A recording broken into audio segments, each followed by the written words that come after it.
तो दोस्तों, सबसे पहले चलिए अनबॉक्सिंग करते हैं और देखते हैं कि बॉक्स के अंदर क्या क्या है। और अगर आप JBL Xtreme 4 खरीदना चाहते हैं तो नीचे दिए गए लिंक पर क्लिक करें।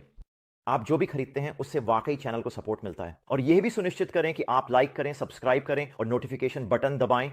तो हमेशा की तरह JBL अपनी पैकेजिंग में कमाल कर देता है। बॉक्स के अंदर हमें मिलता है JBL Xtreme 4 स्पीकर खुद, एक शोल्डर स्ट्रैप जो सिर्फ काम का ही नहीं बल्कि उससे भी बढ़कर है, और एक इनबिल्ट बॉटल ओपनर।